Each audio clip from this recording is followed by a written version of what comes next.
Manipuri Wari Pambi Channel na tabiriba pumnamakpo amuh hana taramna uksari ngasi amuk mayamgi ngaihak pothananabagidamak anauba horror story amakhak uduna laksari. Horror story sigi maming Mapugi Asanba Manai. Horror story sigi writer Laisram Korau haujik taminarasi mayamgi ngaihak pothananabagidamak uduna laksari ba anauba horror story Mapugi Asanba Manai. Wari asi ngasidagi sahi samamukki mamangi wari ni. Nandalal yamna ina kaira khunba senjau paiba mahazon amani. Mahaki Asanba Manai ama lai. Mahaki maming Sagor kawi. Makoy ani haujikti makoygi khungang adudagi khara hena safagadaba mi kungna taba sahargi mafam oina tawum mafam amada makoy ani su laktuna lairare. Mafam ase Nandalangi mapana laiba lamni. Mapana ahal oisilakaba adudadi mapagi seba sebi taunarabagidamak mahaki masanupa ahal Nandalal mahaki Manai Sagor galoinana mafam aduda lakpani. Nandalangi manaunupa amadi makoygi hanagi khungangi lamatuda adumak leihauri. Nandalangi mapaga makoyga punna khungang aduda leiminaringai matamda mahaki mapado but pret chanaduna migi imungda fataba thabak tawi haibagi wathok ama thoktuna laikai aduda leiba yadabadagi saharda lamlaiduna mapado laikhibani. Makoyna khunggangda leiringai matamda Nandalangi mama adusu laikhidre. Laikaigi khunggangi miyamna but pretki sakthak ningthina pidabadagi makoyda onsinduna mama adubu hatkribani haiduna miyamna chibon ngangnabado Nandalana takhi. Adubu Nandalana mapana adugumba fattaba laitin sanai haibado karimata khangba laite thoina su khanjilude. Nandalana nupi thiraba matungda mahaki nupi ado nongma ikang khangaudana karimata sunadana phamungda siduna leiramki. Laikaigi khulgi miyamna mahaki mapana but pret chanabaduna makoygi sakthak ningthina hundabadagi mahaki nupi adubusu laising aduna hatlibani haiduna ngangnakhi.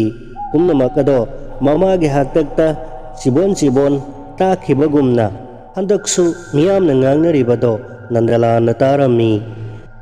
Nandalana khunggangi miyamna ngangnariba wafumsing adugi matangda kanna khana chainaba tawraklami. Matam aduda mahaki mapado yum thadoktuna saharda lamlaiduna mathanta laikhibani. Nandalansu mahak nupi amuk hanna thiraroi haiduna khunggang aduda laiba yamna lairaba Sagor kauba ahal ama mahaki mating pangnanabagidamak punna yum aduda laiminaraklami. Matam khara haukrabagi matungda mahaki manaunupa adusu nupi thizinbire.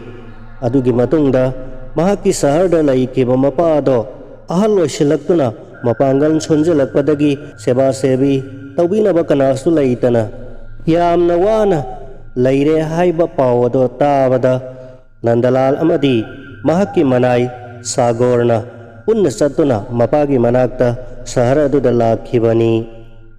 Matam khara mapado yamna kanna ngamdabadagi masanupa Nandalal amadi Sagor makoy ani sangduna mapagi seba ningthijana tawrami. Asumna matam khara haukrabagi tungda mapado asum naba henjelakhi. Nongma mapaduna mahaki masanupa ahal Nandalanda hairami. Ibungo aigi lairiba lalthum pumnamak ase nachinanaw chap manana yenaw. Adugane ipana hayeng laikhidraba tungda ipagi kangtholgi lukhumda lairiba tarang macha asida yauriba pochaising ase amata kaihendana aikoigi khunggangda leihauba ingkhol adugine haikreng pambi adugi makhongda kom ama tauraga upu tarang ase phumgadabani ko haiduna macha Nandalanda mapana sinarami. Nongalabada Nandalangi mapado laitre. Hꯧzik Nandalalna lairiba sahar adudagi makoigi khungang ado tana chatpagi lambi ase nongmagi lambelni. Ahing ama umangda yari kadauribani. Sanglaba khongchat adugidamak khallubada Nandalalna mapa ado makoigi khungangda amuk pudana mafam adumaktada mi nektuna oloire. Nandalalna mapa laitabagi pau adusu manau nupada lamphai chatpa mioisingda pau thaki.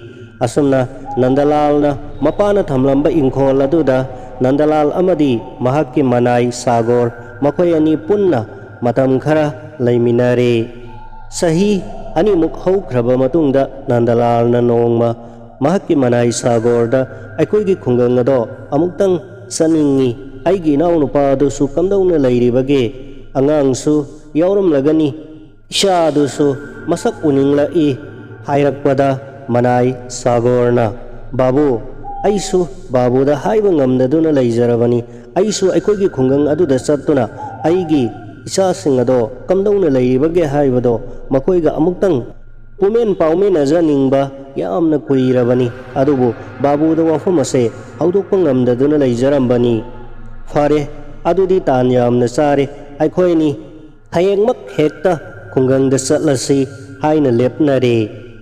Makoigi sahar adudagi hanagi makoigi khungang ado tana lakpada ahing ama umangda leklaba matungda nongalaga khungang ado yaugadawribani. Mapana siramdaigi mikupta sinaramba mahakki tarang ado Nandalalna Sagorda mado puthoroknanaba hairaklamni. Sagorna tarang ado lauthokluraga mangolda thamlamni. Nandalalna ahing ama makoina umangda lekpada sizinnagadaba asa thak amadi firol khara hapchillaga tarang ado Sagorna makokta phaija haptuna thongatlaga makoigi khungang pangna chatnanabagidamak yum adudagi thoraklamni. Matam sangna thado uraba ukhidraba khungang adugi saktam ado makoigi mitmangna thorakpagum nungai nungairaba khungangi haukraba wari kaya makoi ani sana sana duna lakpada umang ani lanthokkiba khanghaudre. Ahum suba umang ado lanthokpa haurakpadadi numit tasilaklamni. Makoini umang aduda ahing aduma lainanabagidamak sem sarami. Ujaw amagi makhada swaidana hena pharani mafam ase khara nanna ui maside hekta lairasi haiduna chawrabu ujaw amagi makhada makoi ani ahing aduma lainanabagidamak mafam semle. Sagorna akangba sing khara thiroraga mafam aduda paisinduna mai hogattuna anakta phi ama tharaga mahakki babu Nandalal ado tumhallammi aduga mahakna khong noirami aduga wari sana sanana ahing ado haukhiba ngairammi. Suklaba umang manung adudagi yengkhalakpada atiyada thon misak uphet kaphet ngaleba thagi musi musiraba mangal kharasu suklaba umang adugi using adugi marakta faujalaktuna mangal kharasu uba phangli. Ahing ado yamna thengkhre. Mahakki babu Nandalandi mahakna khong asum noibibaduda nungairaduna tuminna pothakre nakhokre. Sanglaba lamsang ase tarang ado mahakki koktakda puduna mathantana lakpani. Mahakki babu Nandalalna tarang ado mahaksu matek khara pubige haibada mahakna yakhide. Sagorna fare isingla karino khara thakchillaga mahaksu ngahaktang pothaba yabra yenge khanduna tarang ado hangdoklamni. Aduda manungda yauriba potsing ado maduna yenglakpada likli ama thengnaramni. Likli ado makoigi ising purakpa likli ado oiraboi ningduna likli ado lauthoklaga Sagorna makum hangdoklamni. Khanghaudana likli adugi manungdagi maiku khara thokkibagum tawkhi. Likli ado makoini ising purakpa likli ado natte khanglabada Sagorna amuk tarang manungda hapchin khirami aduga atopa ising purakpa likli ado amuk maduna thiraba matungda ising khara thakle. Ising ado thaklaba matungda mahakki babu Nandalalgi manakta changduna mahaksu ngayaktang tumthananaba honaraklamni. Matam adumaktada Sagorna makoina tumliba u adugi mathakta yamna akiba khonjel khara mahakki manakongda tarami. Sagorna tuminna mahak tumkhiba saduna chengmok laudana tuminna leiraga khonjel ado tananaba honaraklami. Matam adumaktada likli manungdagi thokhiba butnupi mari khakna u adugi mathakta famlaga nok noktuna wari sanaraklami. Ahanba butnupi aduna hairaklami haujikti mahakki nupisu hatkre mahakki mamausu hatkre masanupa asisu hayengdi soidana halagani. Manaw nupina puthorakpa chak ado aihakna hu onduna chak insang ado hugi masak oihanduna mado charuraga mahakpo aina thawai laugani. Anisuba butnupi aduna muk hairaklami maduda karigumba mahakna nanthoktuna upay ama tawduna hinghauraba aina makoina halakpagi lambida asauba hainaw pambi ama onduna haugani. Hainauna matum yanduna palhangani. Maduda makoina kalaktuna hainaw ado hekke halaknarakpada aihaki saase khangaudana khangtu silaga mahakpu nanduna hatkani. Ahumsuba butnupi aduna amuk hairaklami karigumba maduda sumahak si haudraba makoi soidana maki turel amadi langani dana turel aduda aihakna gumbigi masat lauduna laigani aduga turel aduda lanthorpa matamda aihakna mahakpu soidana sagani asumna hatkani. Butnupi mari ado hauna nongminaraklami adudagi ahanba butnupi aduna amukso hairaklami karigumba aikoina hainariba aikoina ngangnariba singase kanagumba miyoiba amana taduna pawase makoida hanana pikhrabadi kamdauba aikoigi thaurang pumnamak aremba tabanine. Matam adumaktada mari suba butnupi aduna hairaklami adugi damakadi karimata waruganu ai leiribasini kanagumba madugi pawado hek mangonda tamba mi ado nupa oigera nupi oigera mahak mapunsi supa nung olagadabani aina soidana nung olhangani. But mari ado hauna nokminarami aduga amuksa hairai adudi waloirene ko adudi mapunsi supa nung onduna laikhiba tabani ne mani nung onduna laikhiba tabani karigumba thasi numit khudingi thasi tara marini da i thokpa pot amamam katpa ngamjarabadi adu arabadi amuk taibang mi onba ngamjaredana asi hairaga butnupi mari ado phak noklami pumnamak ado tuminna nandalalgi manai sagorna loina tarami mahak kibana shor phauba kanna holamde asumna yamna wana khangduna ahing aduma haukre pumnamak ase nandalaldi karisu khangde nongalabada posai loisenduna nandalandi karisu khangdana nungai rabu wari kayamuk saduna makoigi khungang ado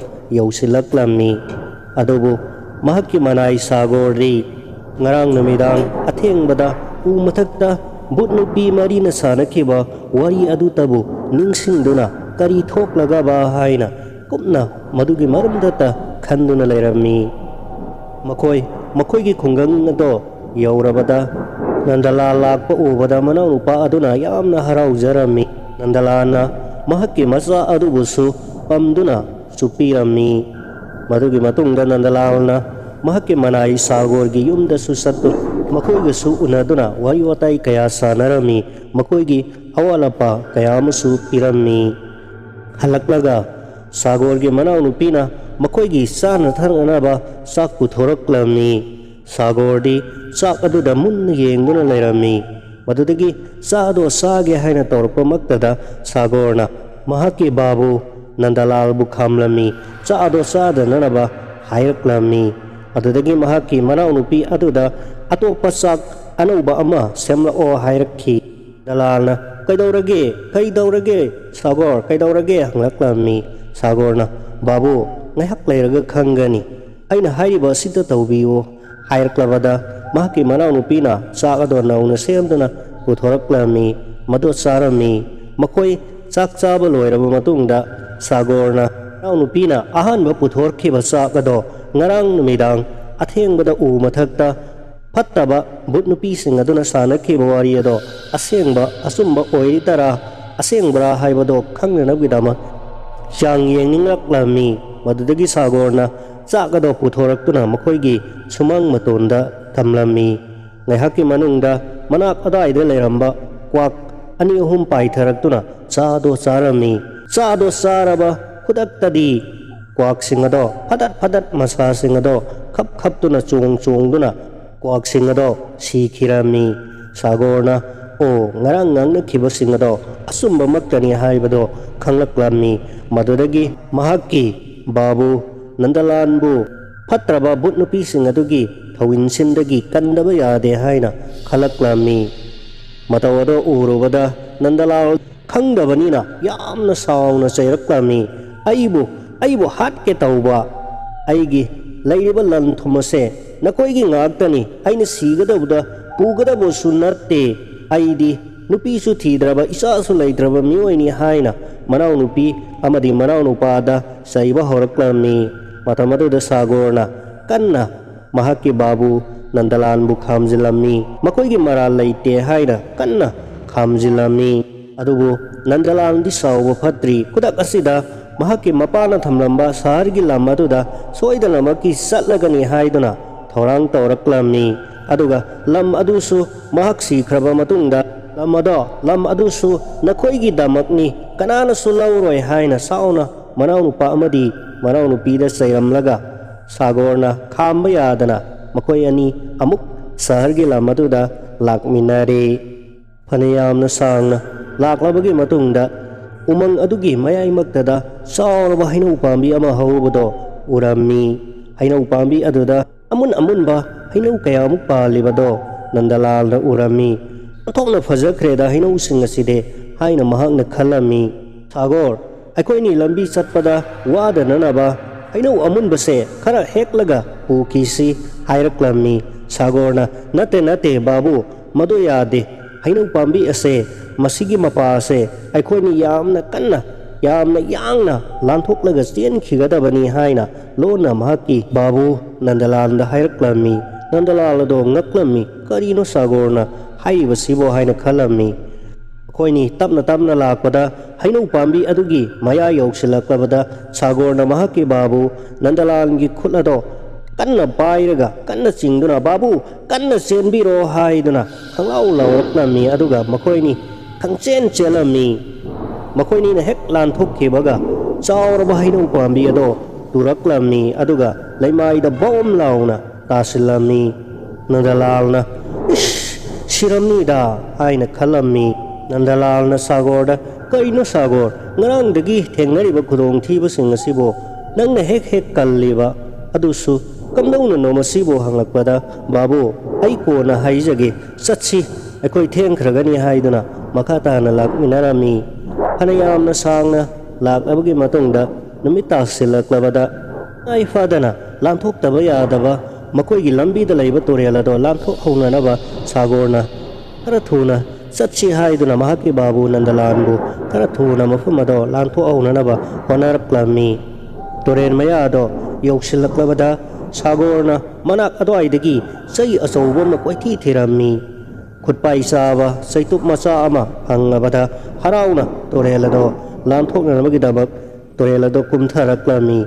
ꯁꯥꯒꯣꯔꯅ ꯃꯥꯡ ꯊꯥꯔꯒ ꯆꯩ ꯑꯗꯣ ꯄꯥꯏꯔꯒ ꯃꯍꯥꯛ ꯍꯦꯛ ꯃꯅꯤꯡꯗ ꯃꯍꯥꯛꯀꯤ ꯕꯥꯕꯨ ꯅꯟꯗꯂꯥꯜ ꯑꯗꯣ ꯆꯠꯍꯜꯂꯝꯃꯤ꯫ ꯁꯥꯒꯣꯔꯅ ꯀꯣꯌꯦꯡ ꯌꯦꯡꯕꯗꯨꯗ ꯌꯥꯝꯅ ꯅꯛꯅ ꯃꯈꯣꯏꯒꯤ ꯃꯅꯥꯛꯇ ꯒꯨꯝꯚꯤꯔ ꯑꯃ ꯏꯁꯤꯡ ꯃꯅꯨꯡ ꯑꯗꯨꯗ ꯅꯟꯗꯂꯥꯜ ꯇꯝꯅ ꯂꯥꯛꯂꯤꯕꯗꯣ ꯎꯔꯝꯃꯤ꯫ ꯌꯥꯝꯅ ꯊꯨꯅ ꯁꯥꯒꯣꯔꯅ ꯃꯈꯨꯠꯇ ꯄꯥꯏꯔꯤꯕ ꯆꯩ ꯑꯗꯨꯅ ꯒꯨꯝꯚꯤꯔ ꯑꯗꯨꯒꯤ ꯃꯌꯥ ꯑꯗꯨꯗ ꯊꯤꯟꯖꯤꯜꯂꯝꯃꯤ꯫ ꯑꯗꯨꯗꯒꯤ ꯕꯥꯕꯨ ꯌꯥꯝꯅ ꯊꯨꯅ ꯇꯨꯔꯦꯜ ꯑꯁꯤ ꯂꯥꯟꯊꯣꯛꯈ꯭ꯔꯣ ꯍꯥꯏꯅ ꯃꯍꯥꯛꯀꯤ ꯕꯥꯕꯨ ꯅꯟꯗꯂꯥꯜꯗ ꯍꯥꯏꯔꯛꯂꯝꯃꯤ꯫ ꯅꯟꯗꯂꯥꯜ ꯑꯗꯣ ꯄꯥꯈꯠꯄꯒ ꯂꯣꯏꯅꯅ ꯄꯔꯞ ꯆꯦꯟꯕꯣꯏ ꯀꯔꯤꯕꯣꯏ ꯇꯧꯗꯨꯅ ꯇꯨꯔꯦꯜ ꯑꯗꯨꯒꯤ ꯃꯊꯛꯇ ꯀꯥꯈꯠꯈꯤꯔꯝꯃꯤ꯫ ꯑꯗꯨꯗꯒꯤ ꯁꯥꯒꯣꯔꯅ ꯈꯨꯠꯇ ꯄꯥꯏꯔꯤꯕ ꯆꯩꯇꯨꯞ ꯑꯗꯨꯅ ꯒꯨꯝꯚꯤꯔ ꯑꯗꯨꯕꯨ ꯐꯨꯗꯨꯅ ꯒꯨꯝꯚꯤꯔ ꯑꯗꯣ ꯇꯥꯟꯊꯣꯛꯈꯤꯅꯅꯕ ꯍꯣꯠꯅꯔꯝꯃꯤ꯫ ꯒꯨꯝꯚꯤꯔ ꯑꯗꯨꯒꯤ ꯃꯌꯥꯅ khara sokkhibadagi Sagorgi makhong adusu I khara thoklamni adudagi Sagorna namduna mahaki sai aduna kan duna gumbir ado